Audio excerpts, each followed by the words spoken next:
Bismillahirrahmanirrahim. Alhamdulillah, salatu wassalamu ala rasulillah wa ala alihi wa sahbihi wa man walah. Wa la hawla wa la quwwata illa billah. Qala Allah ta'ala fil Qur'anil Karim, ya ayyuhalladzina amanu taqullaha haqqa tuqatih wa la tamutunna illa wa antum muslimun. Wa qala ta'ala, ya ayyuhalladzina amanu taqullaha wa qulu qawlan sadida yuslih lakum a'malakum wa yaghfir lakum dhunubakum wa man yuti'illaha wa rasulahu faqad faza fawzan 'azima. Amma ba'du, alhamdulillah, saudari-saudari, para bunda rahimani wa rahimakumullah, bersyukur kepada Allah kesempatan sore yang mulia ini kembali Allah pertemukan kita di majelis yang mulia, melanjutkan kembali bahasan kita di dalam fikih wanita. Dan kita masih pada pembahasan fikih salat. Kita memasuki pada fikih salat sunnah atau salat tatawwu'. Pada pertemuan sebelumnya, saudari-saudari rahimakumullah, kita sudah kaji bersama terkait dengan salat jamak dan salat qasar. Ia menjamak salat dan mengqasar salat sudah kita kaji pada pertemuan sebelumnya. Sore yang mulia ini kita kaji fikih wanita tentang salat sunnah atau salat tatawwu'. Salat sunnah rawatib sudah kita pelajari sebelumnya, demikian salat sunnah witir.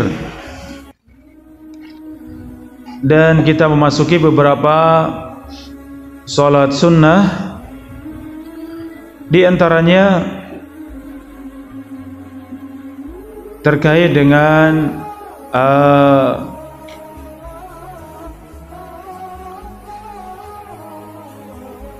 salat Jumat, ya. Sebelum salat sunnah kita memasuki fikih salat Jumat, ya. Salat Jumat di dalam surat Al-Jumu'ah ayat yang ke-9, ya ayyuhalladzina amanu idza nudiya lis-salati min yaumil jumu'ati fas'au ila dzikrillah wa zarul bai'. Wahai orang-orang yang beriman, jika dikumandangkan azan untuk salat Jumat, maka segera menuju untuk mengingat Allah dan tinggalkanlah jual beli. Saudari-saudari rahimakumullah, ini kewajiban salat Jumat khusus untuk laki-laki.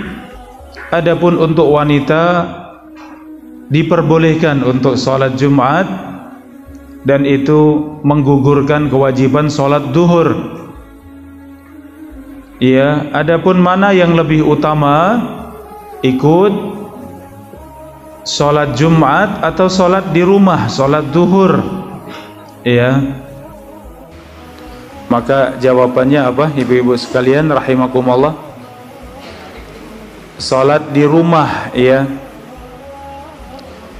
Keumuman dalil, ya, bahwa wanita lebih utama untuk salat di rumah, ya. Demikian tetap tidak dilarang untuk mendatangi masjid. Rasulullah sallallahu alaihi wasallam bersabda, la tamna'u ima Allahi masajid Allah. Janganlah kalian para suami melarang istri-istri kalian untuk berangkat menuju salat berjamaah. Jangan dilarang. Wa buyutuhunna khairun lahunna. Namun ketahuilah, salatnya mereka di rumah-rumah mereka itu lebih baik untuk mereka. Ya, hadis yang sahih, Rasulullah sallallahu alaihi wasallam menyebutkan dua keadaan wanita salat di masjid.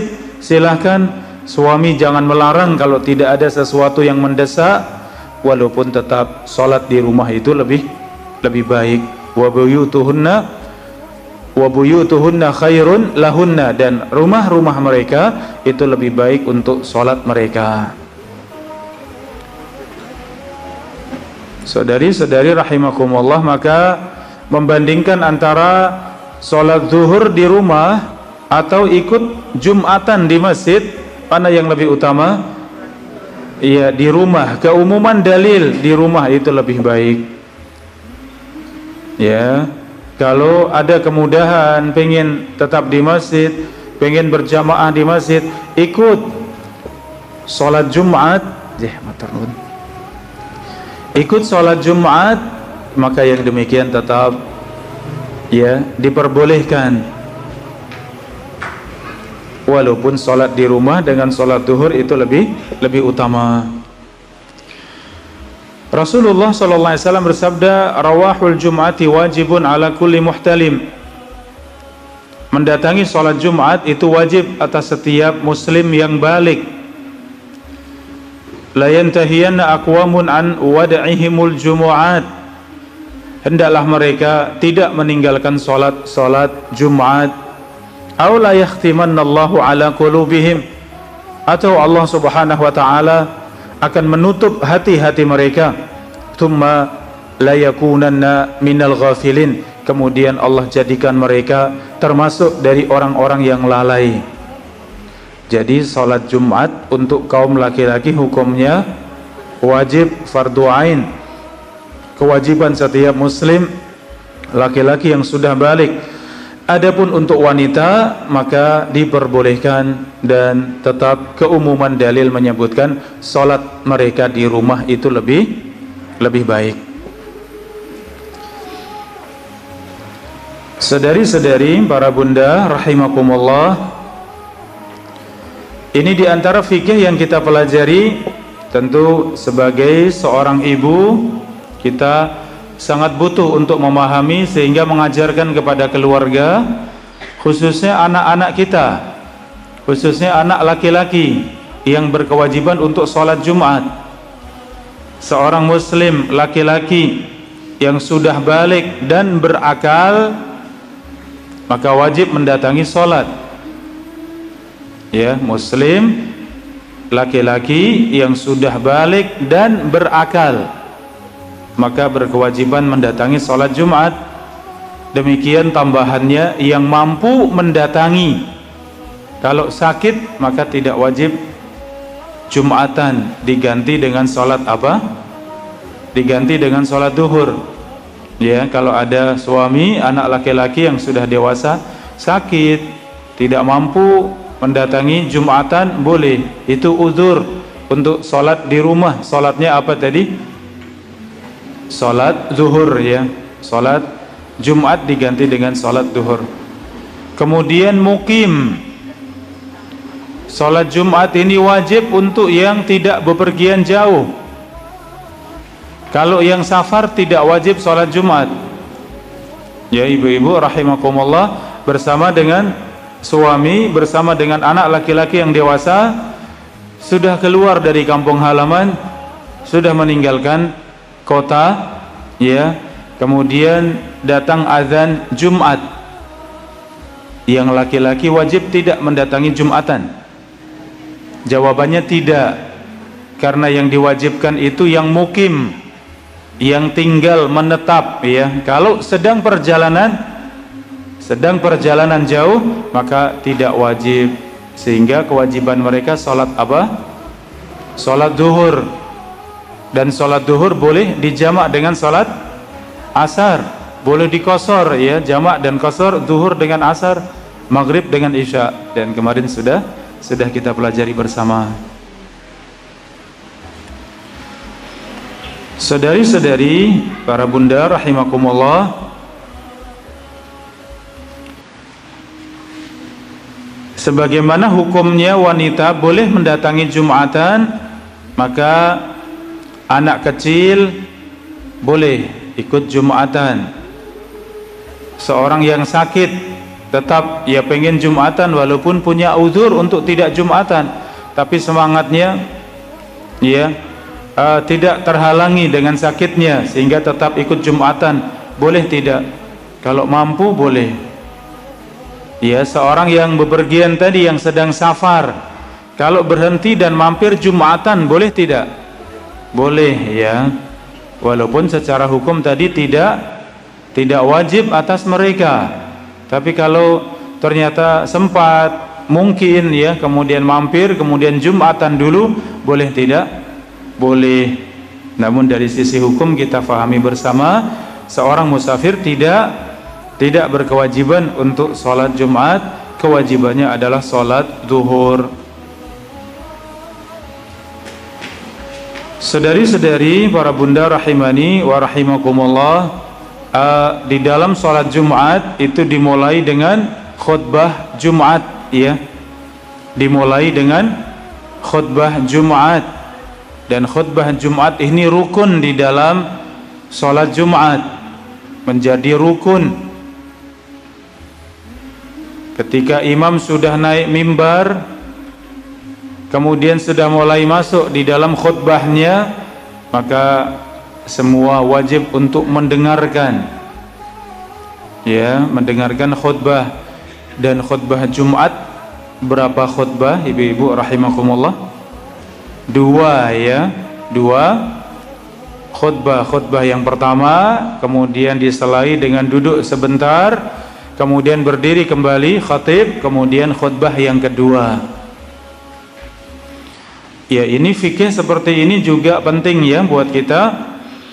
Kalau para bunda melaksanakan haji sampai di Masjidil Haram, sampai di Masjid Nabawi, atau mungkin sekalian tur ke Palestina, ke Baitul Maqdis, maka tentu di sana ada tempat khusus untuk wanita. Walaupun sedang Jumatan, ternyata ibu-ibu juga boleh ikut Jumatan. Ya, ini saudari-saudari rahimakumullah. Poin selanjutnya terkait dengan sholat Jumat, apa saja yang tidak diperbolehkan ya ketika imam sedang khutbah. Yang pertama, tidak boleh berbicara. Tidak boleh berbicara ketika khatib sedang khutbah. Kalau mengucapkan salam untuk yang sedang mendengarkan khutbah, boleh tidak? Tidak, ya, ini khusus. Kalau kita di dalam majelis ilmu seperti ini, kemudian datang, kemudian mengucapkan salam, ya, dengan suara yang terdengar, suara yang keras, boleh. Ya, ketika kita masuk masjid mengucapkan salam boleh. Walaupun tetap diutamakan untuk salat tahiyatul masjid, setelah itu baru mengucapkan salam. Khusus ketika sedang mendengarkan khutbah, ya, jamaah sedang mendengarkan khutbah, maka kita tidak boleh mengucapkan salam. Kenapa? Salam, ya, mengucapkan salam itu hukumnya sunnah, sedangkan mendengarkan khutbah hukumnya wajib, ya. Maka jangan sampai yang wajib terkalahkan dengan yang sunnah. Ya, khusus ini hanya Jumatan saja. Orang yang sedang sholat kita mengucapkan salam, boleh tidak? Boleh. Ya, beberapa hadis menunjukkan ini. Tentu keadaan kalau seorang dalam keadaan mungkin tidak sempat berpamitan, tidak sempat berjumpa, buru-buru, ya, kemudian mengucapkan salam. Rasulullah sallallahu alaihi wasallam beberapa kali dalam hadis yang sahih, beliau pun di dalam sholatnya menjawab salam tersebut dengan isyarat. Ini pentingnya fikih ya ibu-ibu sekalian, pentingnya kita faham dengan hadis sehingga tahu persis apa yang dikerjakan Rasulullah SAW ketika sedang sholat, sedang sedekap, ya, kemudian ada seorang yang lewat kemudian mengucapkan salam, assalamualaikum, bagaimana kita menjawab? Riwayat yang pertama menyebutkan Rasulullah mengisyarat dengan tangan demikian, satunya tetap sedekap, satunya dengan ditegakkan demikian, kemudian dilanjutkan sholatnya. Jadi bukan dengan ucapan ya, bukan dengan menjawab waalaikumsalam ya, bukan, wong sedang sholat ya, tapi menjawabnya dengan isyarat ya, menjawabnya dengan isyarat, dengan tadi tangan kanan telapak diangkat menghadap ke atas ya. Nanti menjawab dengan ucapan itu selesai salat baru ucapkan waalaikumsalam warahmatullahi wabarakatuh, itu setelah salam dari salat. Yang kedua, Rasulullah memberikan isyarat demikian menghadap ke bawah, demikian menjawabnya ya, sedekap, kemudian seorang lewat mengucapkan assalamualaikum, maka Rasulullah menjawab demikian ya, telapak tangan menghadap ke bawah. Yang ketiga, Rasulullah menjawab salam ketika sedang sholat. Ada seorang yang salam itu dengan isyarat telunjuk ya, dengan isyarat telunjuk, assalamualaikum, jawabnya demikian, isyarat dengan telunjuk ya. Iya, ini jawaban Rasulullah SAW ketika mendapatkan salam di dalam sholat. Maka dijawab demikian. Contoh fikih yang lain, bersin dalam sholat. Bersin dalam sholat boleh tidak mengucapkan alhamdulillah? Boleh tidak ibu-ibu sekalian? Jawabannya boleh. Boleh iya. Dan itu khusus untuk yang bersin, khusus ya, khusus yang bersin. Jamaah yang lain yang mendengarkan bersin dan mengucapkan alhamdulillah mendoakan tidak? Tidak, mendoakannya nanti setelah salam. Setelah salam baru ucapkan ke sebelahnya yarhamukallah. Kalau ibu-ibu yarhamukillah misalnya, itu selesai salam ya. Ini kejadiannya ketika seorang sahabat bersin dalam salat kemudian mengucapkan alhamdulillah. Sahabat yang lain, ada seorang sahabat mengatakan yarhamukallah. Maka sahabat yang lain kemudian ribut ya, ribut dengan suara. Ada yang menepukkan ya pahannya ya, sampai terjadi keributan, tapi bukan dengan suara. Ya, sebagian memandang yang mengucapkan yarhamukallah tadi, sebagian menepuk-nepuk ya. Seperti itu tidak boleh, mengingkari tapi tidak berbicara. Ketika selesai, Rasulullah SAW menegur yang mengucapkan yarhamukallah. Ya, sesungguhnya salat ini untuk berzikir kepada Allah, untuk bertasbih kepada Allah, untuk berdoa kepada Allah, tidak pantas untuk ucapan. Karena ucapan yarhamukallah, semoga Allah merahmati engkau, ini ucapan, maka tidak pantas dengan ucapan. Adapun yang bersin kemudian mengatakan alhamdulillah, ini zikir. Ucapan alhamdulillah, segala puji bagi Allah, ini zikir, maka tidak ditegur oleh Rasulullah. Ya, ini tambahan ya ibu-ibu ya, biar panjenengan kalau sedang sholat kemudian bersin, boleh tidak mengucapkan alhamdulillah? Boleh, alhamdulillah ya. Kita pahami bersama. Yang mendengar bagaimana? Kecuali yang mendengar di luar sholat ya, yang mendengar di luar sholat boleh tidak mendoakan? Boleh ya. Seorang ayah, suami sedang sholat bersin alhamdulillah ya, kemudian yang mendengar yang mendengar mendoakan yarhamukallah, boleh. Kalau di luar sholat ya, yang mendoakan tidak sedang sholat. Lah ini ketika sedang khutbah Jumat ini luar biasa ya, sampai mengucapkan salam pun tidak boleh untuk jamaah yang sedang mendengarkan khutbah. Karena mendengarkan khutbah wajib, sedang ia mengucapkan salam, memulai salam itu hukumnya sunnah. Ya, sehingga kalau keadaan tidak mendesak maka tidak boleh ya sibuk dengan sesuatu kecuali hanya mendengarkan khutbah. Ini para bunda rahimakumullah, Rasulullah sallallahu alaihi wasallam bersabda, "Idza qulta li sahibika ansit," jika engkau sedang mendengarkan khutbah dan engkau mengucapkan kepada sahabatmu ansit, diamlah. Ada yang sedang sibuk, ada yang sedang ribut, kemudian kita mengucapkan diamlah, boleh tidak? Tidak boleh. Diamlah. Faqad laghauta wal imamu yakhthub faqad laghauta. Sedang imam sedang khutbah, maka ucapanmu diamlah, menegur seorang yang ribut kemudian mengatakan diamlah, maka seorang yang menegur dengan ucapan diamlah tadi, faqad laghauta, engkau telah sia-sia. Ya, ini keadaan khutbah. Berarti pesan kita untuk anak-anak kita yang laki-laki yang ikut berangkat Jumatan, apa pesannya ibu-ibu?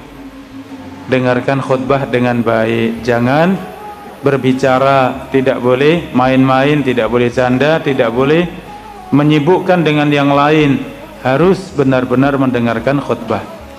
Kecuali sebelum khutbah atau di sela-sela antara dua khutbah tadi.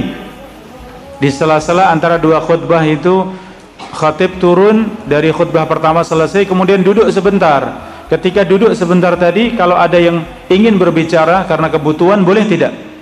Boleh, karena khatibnya tidak sedang berbicara, tidak sedang khutbah. Seorang ayah yang sampingnya bersama dengan anaknya kemudian mengucapkan sesuatu, kalau khatib sedang duduk tadi boleh. Atau khutbah yang kedua sudah selesai sebelum berdiri menegakkan sholat, kemudian berbicara, ini boleh. Ya, jadi larangan itu ketika apa, ibu-ibu sekalian? Ketika sedang khutbah, dengarkan, jangan sampai sibuk dengan apapun, ya, ini. Kemudian diantara yang tidak diperbolehkan ketika sedang melaksanakan Jumatan tadi, ketika khutbah jangan sampai ya berbicara. Yang kedua, jangan sampai melangkai pundak-pundak jamaah. Ini kalau kita tahu sunnahnya datang ke masjid untuk Jumatan, duduknya di mana? Duduknya di paling depan. Iya, kalau yang shaf yang pertama sudah penuh, di shaf yang kedua sudah penuh, baru shaf yang ketiga. Jadi menempati posisi shaf untuk Jumatan itu ternyata di paling depan yang kosong, ya. Sehingga kalau dari yang shaf yang pertama, kedua, ketiga demikian berurutan semua sudah dipenuhi, maka di depan tidak ada yang kosong. Ya, kebiasaan kita ketika menghadiri perkumpulan, pertemuan, di mana kita duduk biasanya? Iya, cari yang paling aman, cari yang paling delik, yang paling depis. Ya, ini kebiasaan kita, ya. Ternyata kalau di dalam Islam syariatnya justru yang dicari itu yang paling depan. Sebaik-baik shaf laki-laki yang paling depan, yang paling buruk yang paling belakang.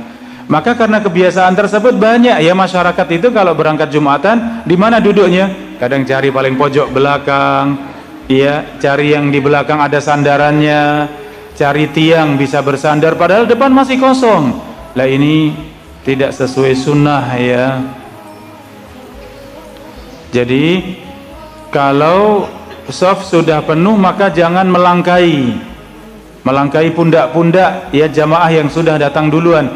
Ini tidak boleh, kecuali benar-benar di depan kosong, karena sebab tadi banyak yang tidak berilmu sehingga duduknya cari yang paling aman tadi, ya, sehingga depan masih banyak kosong. Bagaimana yang datang terakhir?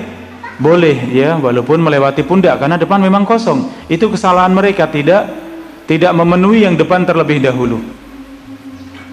Ya, ini juga tadi catatan ya untuk anak-anak kita, sampaikan kalau masuk di masjid untuk Jumatan segera duduk yang paling depan, segera duduk yang paling dekat dengan imam, ya, sampaikan demikian. Ibu-ibu yang dirahmati Allah, Di antara yang tidak diperbolehkan adalah memisahkan antara dua orang.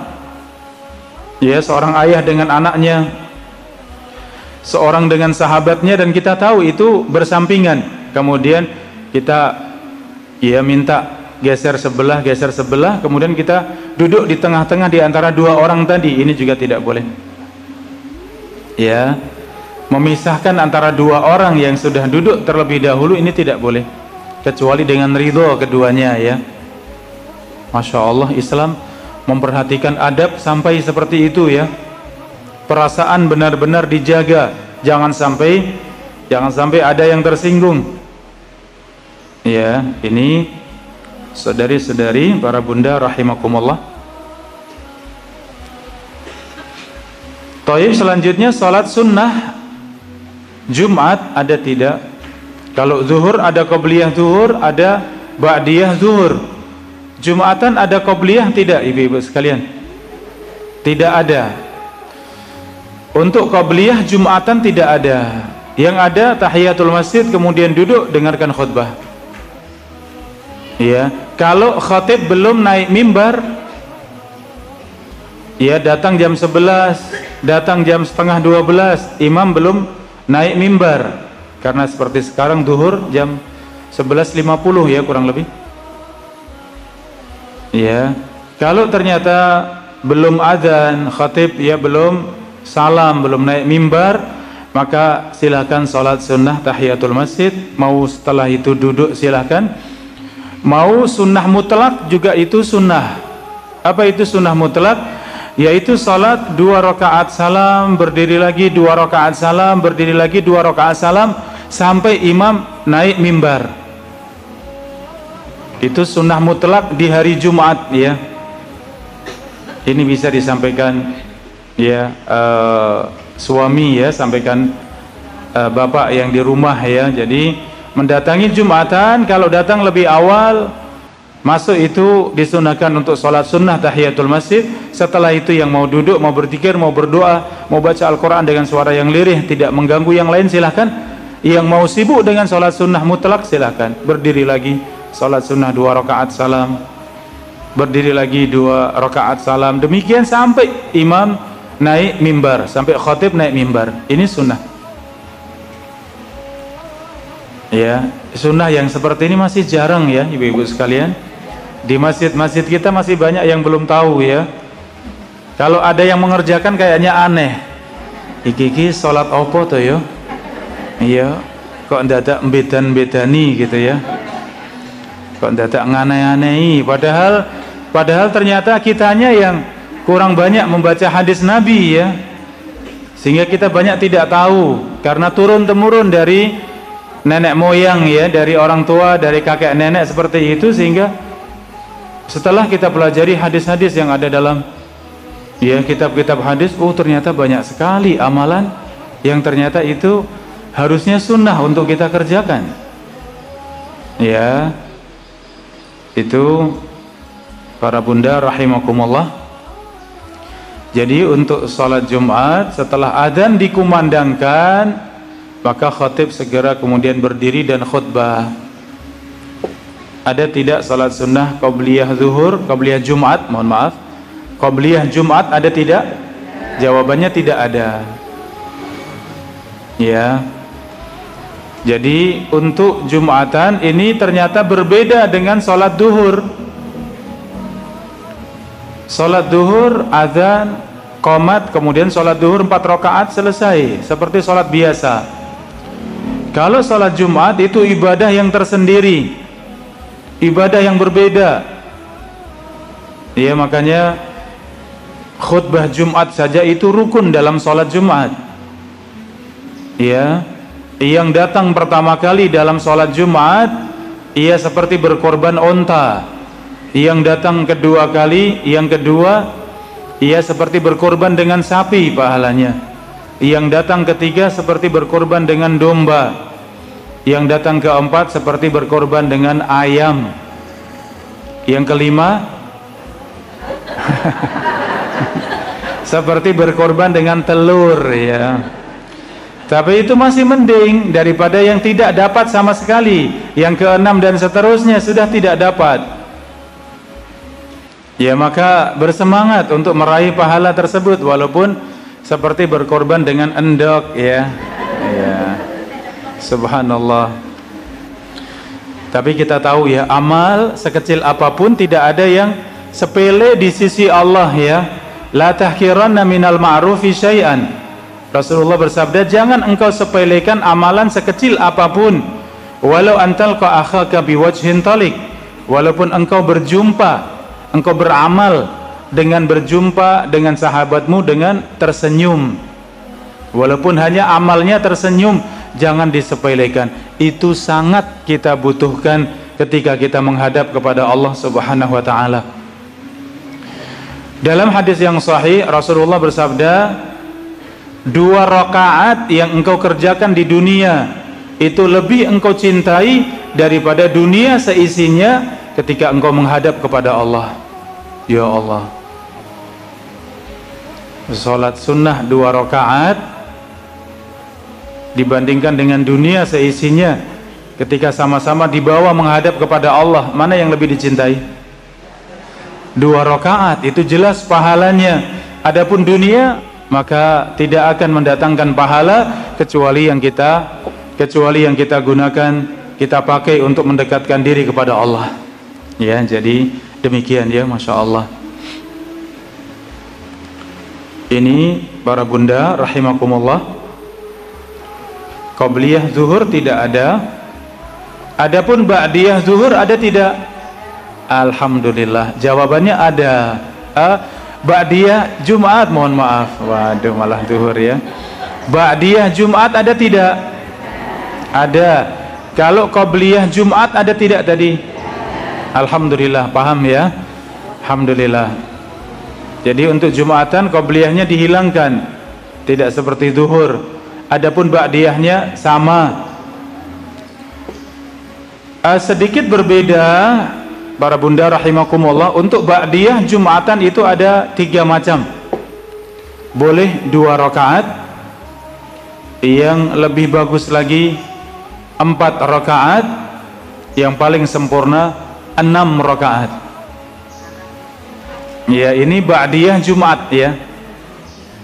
Ba'diyah Jumatan itu ada banyak riwayat. Rasulullah pernah mengerjakan ba'diyahnya itu, ba'diyah Jumatan itu 2 rakaat, pernah juga 4 rakaat, pernah juga 6 rakaat.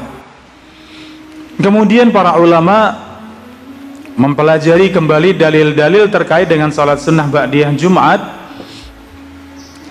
Ternyata kebiasaan Rasulullah kalau ba'diyah Jumatan dikerjakan di rumah, Rasulullah kerjakan 2 rakaat. Jadi selesai Jumatan langsung pulang. Tidak salat sunnah ba'diyah di masjid, dikerjakannya di rumah. Kalau di rumah yang Rasulullah contohkan berapa rakaat? 2. Kalau Rasulullah kerjakan di masjid setelah selesai salat Jumat, kemudian ingin mengerjakan salat sunnah ba'diyah Jumat, maka Rasulullah mengerjakan di masjid berapa? 4 atau 6. Tapi kalau di masjid juga pengen 2 rakaat saja boleh tidak? Boleh ya, tapi yang mau lebih sempurna 4, 2 salam 2 salam, atau 6, 2 salam 2 salam 2 salam. Ya, seperti ini juga. Bagaimana fikihnya untuk bapak-bapak yang di rumah? Sudah paham semuanya belum?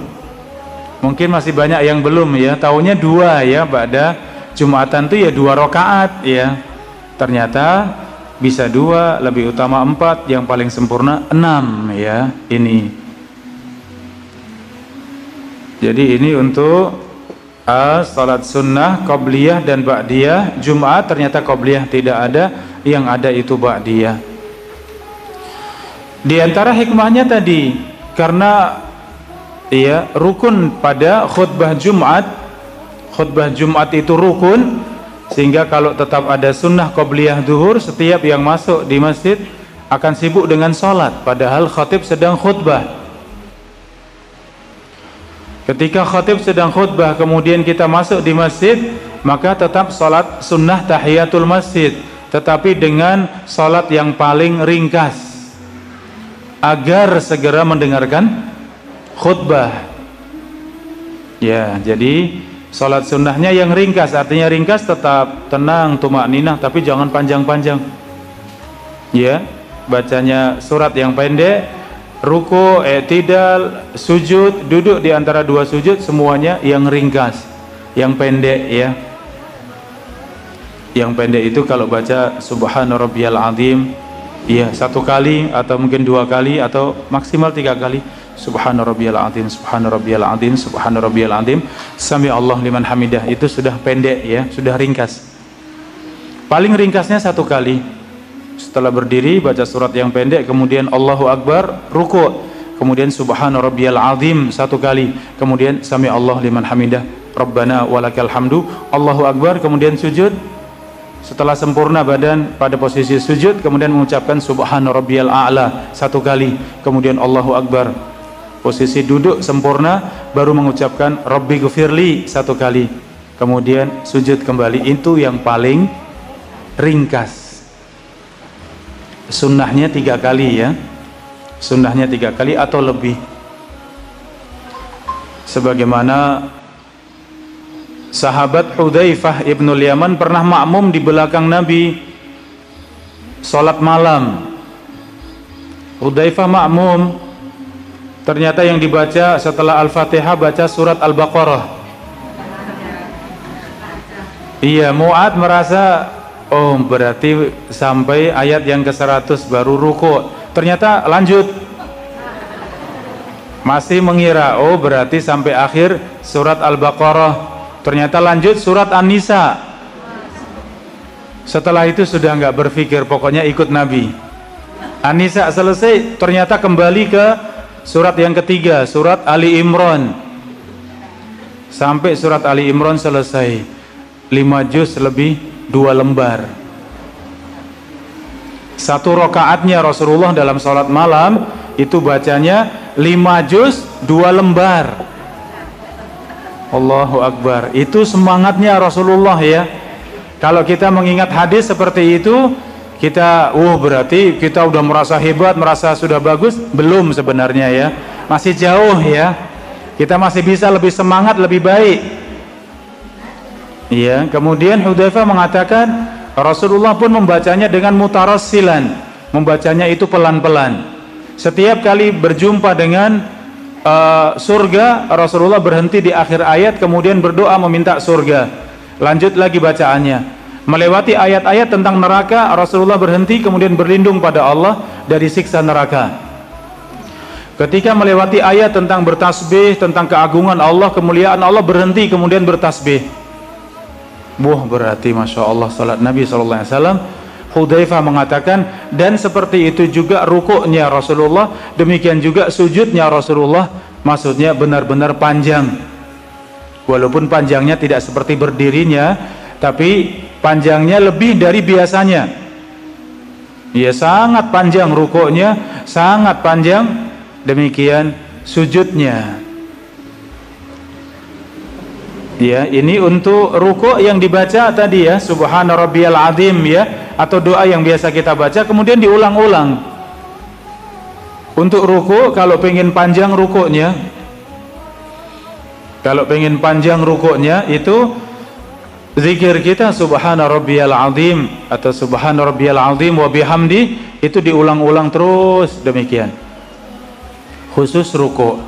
Adapun ketika sujud, maka tadi subhana rabbiyal a'la, subhana rabbiyal a'la wa bihamdi juga itu lebih sempurna, diulang-ulang dan boleh ditambah dengan doa. Karena tempatnya berdoa di dalam sholat itu ketika sedang sujud ya, fa'akthiru fihi du'a. Rasulullah bersabda, maka perbanyak berdoa ketika sedang sujud. Jadi ketika ruku kita berdoa tidak, khusus zikir tadi subhana rabbiyal azim, tidak ada doa tambahan. Adapun ketika sujud silahkan perbanyak ya, silahkan perbanyak doa. Nah, ini untuk sholat malam ya, ibu-ibu yang dirahmati Allah, monggo belajar sholat malam dengan yang bagus dan panjang ya. Seberapa panjangnya? Sak kuate. Iya. Sekuat-kuatnya, karena Rasulullah 5 juz 4 halaman ya, Masya Allah. 5 juz 2 lembar. Allahu Akbar.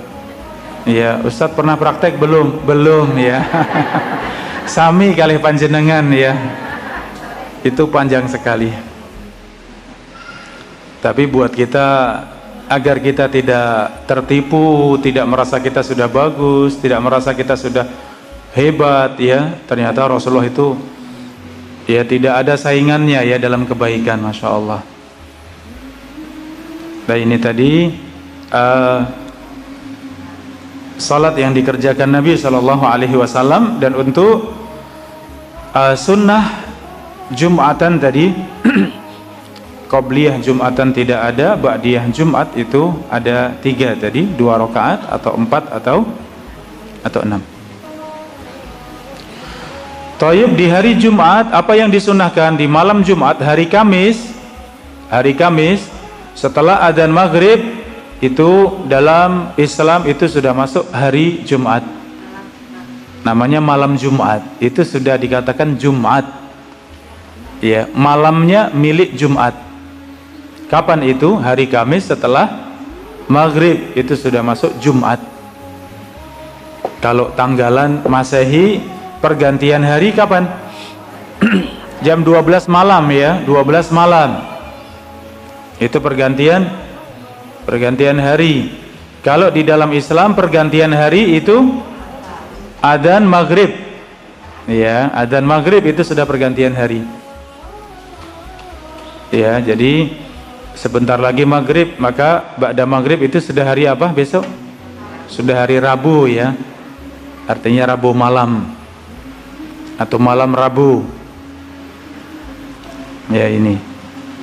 Maka di malam Jumat, di hari Jumatnya apa sunahnya?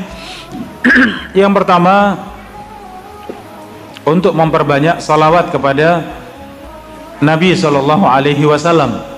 Perbanyak salawat di hari Jumat ya. Zikir kita khusus di hari Jumat yang paling disunahkan adalah memperbanyak salawat. Allahumma salli ala Muhammad, Allahumma salli wa sallim ala Muhammad ya, atau dengan salawat Ibrahimiyah, Allahumma salli ala Muhammad wa ala ali Muhammad kama sallaita ala Ibrahim wa ala ali Ibrahim innaka Hamidum Majid, wa barik ala Muhammad wa ala ali Muhammad kama barakta ala Ibrahim wa ala ali Ibrahim innaka Hamidum Majid. Itu yang paling sempurna. Perbanyak salawat. Kemudian yang kedua tadi, untuk yang kaum laki-laki yang berangkat Jumatan, hendaknya berangkat Jumatan lebih awal ya, datang lebih awal ya. Khususnya tadi ada 5 peraih sedekah yang paling utama, dari mulai onta, sapi, kambing, ayam dan telur ya. Ini untuk 5 yang pertama Allah berikan bonus luar biasa ya. Ini maka berangkat pagi ya. Biasanya kalau di masjid itu banyak orang-orang saleh saling berlomba-lomba. Saya datang jam 11, ternyata sudah ada 2 yang mendahului, besok saya mau datang setengah 11 ya. Itu biasa di masjid-masjid yang banyak orang-orang baik, orang-orang soleh, Masya Allah ya. Satu yang saya merasa kok bisa berbeda ya antara kita dengan di Jabodetabek, di Jakarta secara umum. Di sana itu kalau Jumatan ya, Jumatan itu jam 11 itu sudah ramai masjidnya. Jam setengah 12 itu sudah penuh ya. Setengah 12 kita sampai di masjid, mungkin dapatnya di emper-emperan, masjid sudah penuh ya. Saya heran kenapa ada kebiasaan luar biasa yang ada di sana kok tidak ada di kami ya, di kota yang istimewa ya, Ngayogyakarta yang istimewa ya. Kok di kami setengah 12 masih sepi. Iya, di kami, di masjid-masjid kami, kita ya maksudnya, kok setengah 12 masih sepi, apa bedanya ya? Sampai saya itu coba ya, artinya Coba perhatikan, coba analisa, kenapa ya kok bisa beda ya? Kenapa kebiasaannya kok beda? Jamaah baru mulai banyak bermunculan di kita itu 12 kurang seperempat. Atau kalau sudah adzan dikumandangkan baru blus tahu-tahu udah penuh ya. Kalau adzan sudah dikumandangkan. Iya, saya pikir oh mungkin ya di Jakarta karena hampir semuanya ya orang kesibukannya mungkin jadi pegawai, karyawan ya, saking padatnya mungkin ya. Sehingga jam 11 atau setengah 11 itu sudah selesai dari ngantor, segera mereka mau kemana lagi, mungkin segera ke masjid, siap-siap langsung Jumatan ya. Itu mungkin dari sisi kita ngasih udzur ya, tapi kalau dari sisi mungkin semangatnya mungkin kita kalah kali ya. Benar, kita Jumatan di sana itu berangkat jam setengah 12, mungkin sudah susah cari tempat di dalam ya. Subhanallah, kok beda gitu ya. Karena di kita mungkin banyak yang santai-santai ya, mungkin masih kerja di sawah, mungkin masih di kebun, mungkin masih di pasar ya, sehingga atau mungkin kebiasaan tadi. Nah ini saya sampaikan ya buat ibu-ibu, monggo kita sampaikan keluarga, khusus suami ya, anak-anak untuk berangkat ke masjid Jumatan itu meruput ya. Saya sering dapati bapak-bapak yang sudah sepuh itu berangkat jam 10 saja sudah siap-siap, kemudian jam 10 lebih dikit saya lihat sudah sampai di masjid. Masya Allah. Iya, setengah 11 sudah sampai di masjid. Masya Allah. Waktu masih longgar untuk sampai jam 12, maksudnya sholat sunnah, ya, mau sholat sunnah duha kalau belum duha, ya, untuk baca Al-Quran, untuk berzikir, untuk muhasabah, mengingat kembali amal dan ya kebaikan dan keburukan, muhasabah itu masih panjang ya. Sehingga memang sunnahnya bersegera, terutama anak-anak kita ya, kita ajari, ayo nak, kalau Jumatan jangan mendekati adzan ya, berangkat jam 11, berangkat 11 kurang seperempat.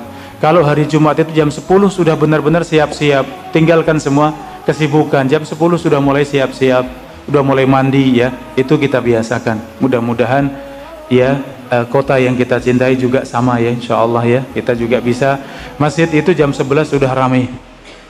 Kalau Masjid Nabawi, Masjidul Haram jangan tanya ya. Kalau jam 11 sudah nggak dapat di ya lantai bawah, harus naik ke atas. Ya, kalau mau dapat di bagian yang depan Jumatan ya berangkat mungkin jam 8, jam 9 berangkat. Ya. Ada ya banyak dari mereka yang dari subuh tidak pulang.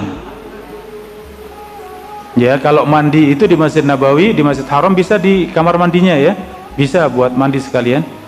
Jadi setelah subuh tidak pulang, tetap mengasih tempat ya, dikasih tanda di tempat yang sudah didapatkan shaf yang pertama, dikasih tanda, kemudian mungkin sarapan pagi ya, kemudian mungkin mandi untuk Jumatan, siap-siap, kemudian kembali lagi dalam rangka meraih shaf yang pertama.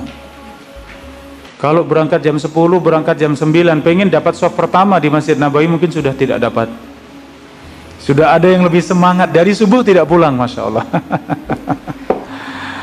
Ya luar biasa tadi ya, untuk memotivasi kita ya, ternyata orang ibadah ya, kalau kita lihat yang lebih hebat dalam beribadah, insya Allah kita termotivasi, kita lebih semangat ya. Oh Masya Allah ya, orang-orang soleh, orang-orang mulia, orang-orang yang dekat kepada Allah, luar biasa ibadah mereka. Ini para bunda rahimani wa rahimakumullah. Kemudian sunnah untuk mandi ya di hari Jumat, antara wajib dengan sunnah, pendapat yang lebih kuat sunnah muakkadah ya. Mandi Jumat seperti mandi besar, seperti mandi janabah, itu hukumnya sunnah muakkadah, sunnah yang ditekankan. Kemudian di antara yang kita kerjakan di hari Jumat, sunnah untuk memakai wangi-wangian, memakai pakaian yang paling bagus ya. Kemudian membersihkan sunnah fitrah ya. Sunnah fitrah itu seperti memotong kuku ya, memotong kumis untuk laki-laki ya, kemudian memotong bulu ketiak, bulu sekitar kemaluan ya, ini sunnah di hari Jumat ya. Di antara sunnahnya juga ketika sholat subuh, imam membaca surat As-Sajdah, rakaat kedua membaca surat Al-Insan ya. Ini juga sama, di negeri kita ini yang hafal Al-Quran tidak banyak ya. Di masjid-masjid kita yang hafal Al-Quran tidak banyak, sehingga di hari Jumat subuh itu jarang yang baca rakaat pertama surat As-Sajdah yang di tengah-tengahnya ada sujud tilawah. Ya, surat apa? As-Sajdah. Kemudian di rakaat kedua baca surat apa? Al-Insan. Ini sunnahnya seperti itu. Kalau tidak hafal ya silahkan surat yang dihafalkan ya. Tapi kalau imam punya hafalan ini, masya Allah. Ya, kalau saya salat di kampus ya waktu masih di Madinah atau salat di Masjid Nabawi, Masjidil Haram, mungkin belum pernah tidak surat ini, pasti surat ini yang dibaca. Setiap hari Jumat subuh ya. Salat subuh yang dibaca ini surat As-Sajdah di rakaat pertama, di rakaat kedua surat Al-Insan. Tapi kalau imam-imam di masjid-masjid kita masih banyak yang ya jangan-jangan hafal surat-surat yang panjang seperti ini ya, surat pendek saja kadang bacaannya belum sempurna ya, belum bagus ya, masih banyak yang kurang ya. Insyaallah mudah-mudahan dengan ya kaum muslimin dan muslimat semangat mempelajari agama Allah, insyaallah generasi yang akan datang semakin baik insyaallah. Allahumma amin. Para bunda rahimakumullah, demikian di hari Jumat ada satu waktu yang mustajab. Hari Jumat ada waktu yang mustajab, tidaklah seorang berdoa dan bertepatan dengan waktu tersebut kecuali pasti dikabulkan. Waktunya ada dua, para ulama berbeda pendapat, tetapi yang paling kuat itu ada dua. Yang pertama, setelah imam duduk dari khutbah yang pertama sampai selesai sholat, ini waktu yang paling mustajab. Yang lebih kuat itu setelah asar sampai maghrib ya, di hari Jumat setelah asar sampai sebelum maghrib, itu waktu yang paling kuat untuk kita gunakan berdoa. Dan insya Allah sela-sela di antara itu ada satu waktu yang benar-benar mustajab, seorang berdoa pasti dikabulkan Allah ya, setelah salat asar sampai sebelum maghrib ya, itu yang paling kuat di hari Jumat. Silahkan di mana saja, kalau bisa ke masjid masya Allah, kalau di rumah wanita pun yang paling bagus di rumah ya, monggo. Kalau sedang dalam perjalanan di atas kendaraan juga tidak masalah, sedang sibuk sambil tetap berdoa silahkan ya. Ini ya ibu-ibu yang dirahmati Allah, banyak mungkin kebutuhan kita yang belum kita capai ya, maka ada waktu yang mustajab. Mungkin doa untuk anak yang ternyata anak kok kita rasa kok belum soleh misalnya, kok anak masih berani dengan orang tua misalnya, atau ada sebagian yang mungkin pengen punya momongan belum punya momongan misalnya ya, kita punya waktu ini hari Jumat, waktu yang mustajab. Hadis yang sahih menyebutkan barang siapa berjumpa dengan waktu tersebut, berdoa dan bertepatan dengan waktu tersebut, maka pasti Allah kabulkan ya. Kalau di sela-sela Jumatan tadi ketika imam duduk ya dari khutbah yang pertama sampai selesai salat, sela-sela waktu ada kesempatan berdoa, insya Allah mustajab. Dan yang paling longgar setelah asar sampai sebelum maghrib di hari Jumat, perbanyak untuk berdoa ya. Antara azan dan iqamah ya, itu umum kalau itu ibu, di semua waktu, tidak hanya di hari Jumat, semua waktu antara azan dengan iqamah itu juga mustajab. Di sepertiga malam terakhir juga mustajab ya, sebelum subuh ya. Kemudian ketika hujan turun juga mustajab, ketika kita sedang safar juga mustajab. Tapi yang tadi kita sebutkan karena kaitannya dengan Jumatan ya, maka hari Jumat ada waktu mustajab, dan waktunya dua tadi ya, ketika khatib naik mimbar sampai selesai salat, dan yang kedua ketika setelah asar sampai sebelum maghrib. Maka perbanyak doa, monggo hajat kita dunia, hajat akhirat, minta kepada Allah, mudah-mudahan Allah ya mudahkan kita berjumpa dengan waktu mustajab tersebut dan Allah kabulkan untuk kita semuanya. Tayyib, demikian para bunda rahimakumullah kajian kita ya. Ternyata terselangi dengan salat Jumat ya sebelum salat yang lain, dan insyaallah kita lanjutkan pada salat-salat yang lain insyaallah taala di pertemuan yang akan datang. Wallahu taala a'lam bissawab. Mungkin ada satu dua pertanyaan ya.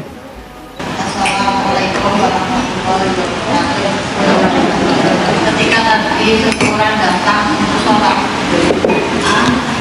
yang pertama datang seperti pahalanya dan berarti kemudian yang kedua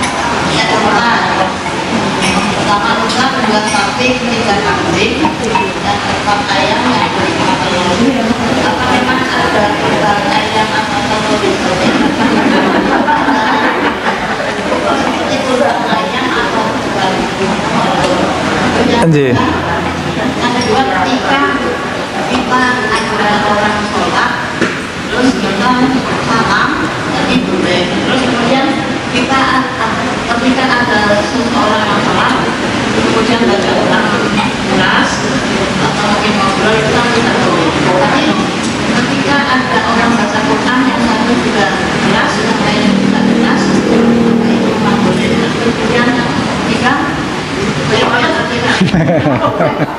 Setelah sholat itu pikirnya kalau sudah bisa kan seharusnya dia atau jangan aktif, banyak masih kelas. Assalamualaikum warahmatullahi wabarakatuh. Waalaikumsalam warahmatullahi wabarakatuh. Masya Allah diborong ya sama Ibu ya Anah ya, Inayah ya. Ya.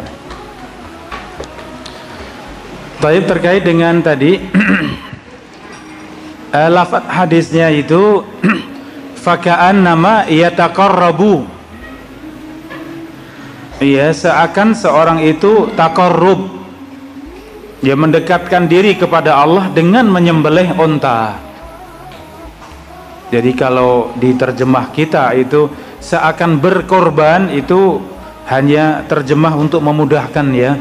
Tapi kalau dilihat dari lafaz hadisnya itu bukan dengan lafaz berkorban, tapi dengan lafaz mendekatkan diri kepada Allah, ya taqarrab, ya mendekatkan diri kepada Allah dengan bersedekah unta, dengan bersedekah sapi, dengan bersedekah domba, bersedekah ayam, bersedekah telur. Ya.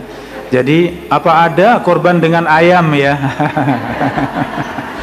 Apalagi korban dengan telur, bagaimana nyembelihnya ya. Telur dipakai korban ya, bukan, maksudnya korban itu kalau dari sisi bahasa kurban itu artinya mendekatkan kepada Allah ya, dari kata taqarrab, ya taqarrab itu artinya mendekatkan kepada Allah. Tayyib, yang kedua tadi tentang mengucapkan salam ya untuk orang yang sholat, yaitu jadi ini semuanya kembali kepada dalil ya. Ketika kita pelajari Al-Quran, kita pelajari tafsirnya, sebab nuzul dari setiap ayat yang ada sebab nuzulnya, kita pelajari hadis-hadis Nabi, ternyata seperti itu ya luasnya agama Allah ya. Kita yang sudah belajar saja, kita terus mendapatkan sesuatu yang tambahan ilmu. Sampai Rasulullah saja Allah perintahkan untuk meminta tambahan ilmu.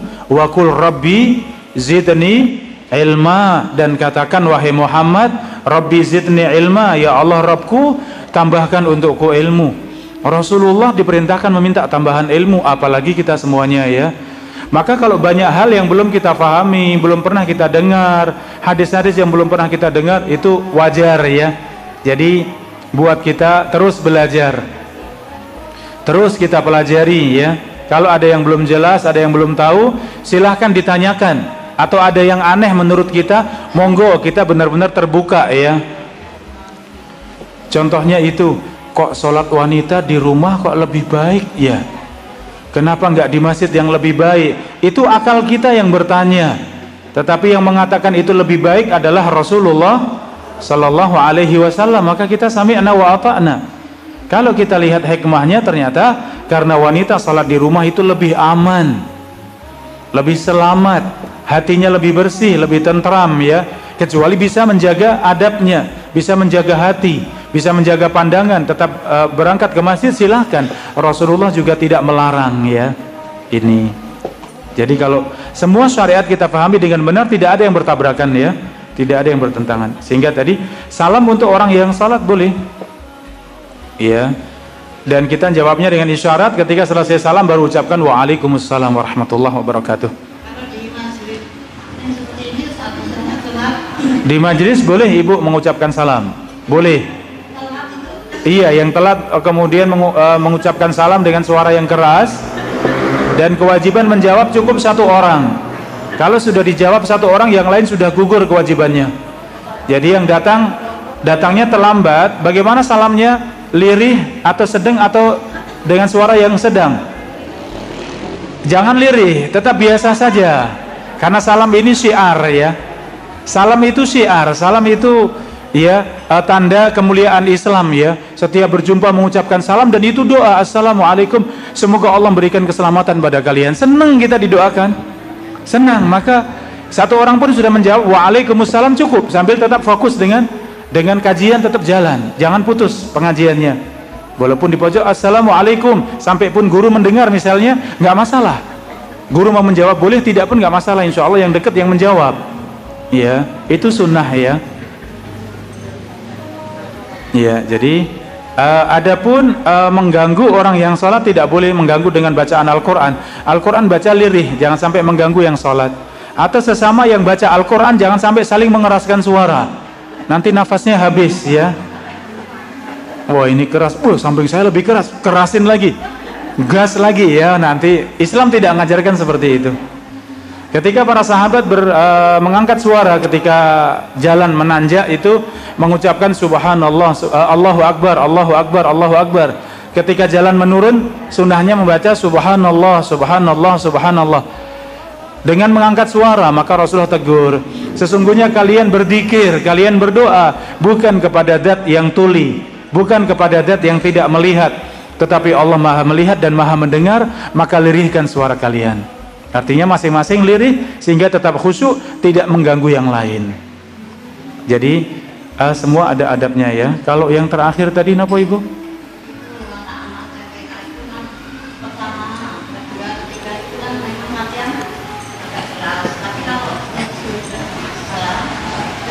Oh iya, Anji. Jadi kalau untuk mengajari monggo. Iya, Rasulullah juga pernah dzikir setelah salat itu, pernah mengeraskan agar didengar para sahabat, dan kemudian diriwayatkan oleh para sahabat. Namun setelah itu kebiasaan Rasulullah itu dengan dzikir pelan ya, bukan dzikir berbarengan, bukan dzikir berjamaah, tapi dzikir setelah salat itu sendiri-sendiri dengan suara masing-masing lirih. Cukup didengar diri sendiri, cukup didengar telinga masing-masing, tidak sampai mengganggu sebelahnya. Itu yang sunnah. Jadi kalau untuk anak-anak TPA karena masih mengajarkan dengan suara keras, untuk mengajari boleh, tapi tetap sampaikan bahwa yang sunnah itu pelan-pelan. Kalau sudah bisa, maka yang sunnah pelan-pelan masing-masing, yaitu disampaikan sehingga mengajari dapat, sunnah juga dapat ya. Nggih. Tayyib, demikian para bunda rahimakumullah. Oh, satu lagi nggih, monggo.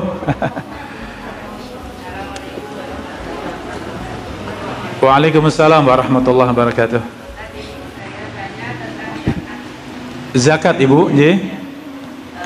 Kemarin itu saya ikut untuk zakat.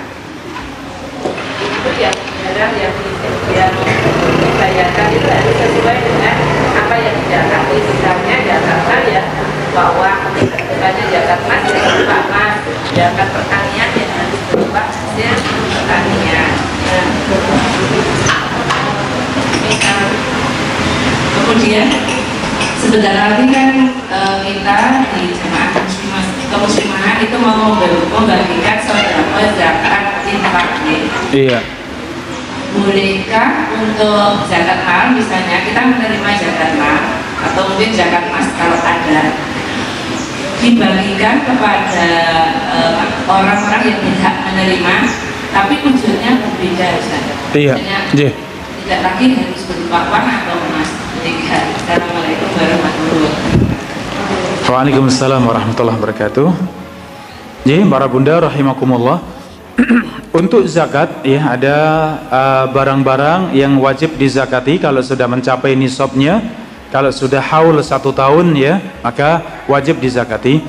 Ketika mengeluarkan zakat, yang mengeluarkan zakat itu ada beberapa yang dapat keringanan, tidak harus Tidak harus dengan barang tersebut, seperti zakat emas dan perak. Seorang punya emas 100 gram, apakah harus dicuil ya kemudian dengan emas, atau harus beli emas dulu baru keluarkan emas? Tidak harus, bisa dengan diuangkan. Ya, perak juga demikian, bisa diuangkan. Ya, tapi kalau yang lain ya maka keluarkan apa adanya. Kalau zakat uang ya uang mudah untuk dikeluarkan. Zakat hasil panen ya hasil panen mudah dikeluarkan. Ya. Demikian zakat binatang ternak ya, yang binatang ternak yang memang dilepas di alam liar ya, itu yang dizakati. Kalau yang ternak dibiayai itu tidak ada zakatnya. Ya, demikian panen yang dibiayai itu 5%, adapun yang tanpa dengan biaya itu dikeluarkan 10% ya. Jadi seperti itu. Nah, ketika kita sebagai amil, kita sebagai yang menampung zakat, maka yang kita salurkan itu persis apa yang kita terima. Jangan kita ubah dengan yang lain. Zakat mal itu dengan uang. Setelah kita terima, kita panitia juga baginya uang. Jangan sampai dibelanjakan sembako kemudian dibagi sembako, jangan. Ya, ketika membagi sesuai dengan apa yang kita dapat. Ya, sesuai dengan apa yang kita dapat itu yang kita bagikan. Jadi menyerahkan zakat itu berbeda dengan ketika kita menerima sebagai amil, kemudian kita sebagai amil yang membagikan, maka bagikan sesuai dengan apa yang kita dapatkan. Maka di situ tidak boleh zakat mal uang, kemudian uang kita pakai untuk usaha, nanti hasilnya baru dibagi. Ini tidak boleh. Ya, karena masih ada kemungkinan untuk rugi. Ya, kalau kita zakat mal kemudian kita gunakan untuk usaha, misalnya hasilnya baru dibagi, itu tidak boleh. Ya, Rasulullah dan para sahabat menunaikan zakat tersebut persis apa adanya yang diterima dan itu dibagikan kepada kaum muslimin. Ya.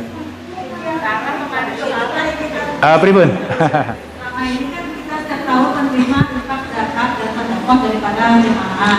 Kalau infak boleh Ibu ya, kalau infak sedekah, khusus zakat saja yang nggak boleh ya. Kita tahu ukurannya itu zakat atau infak sedekah. Oh iya.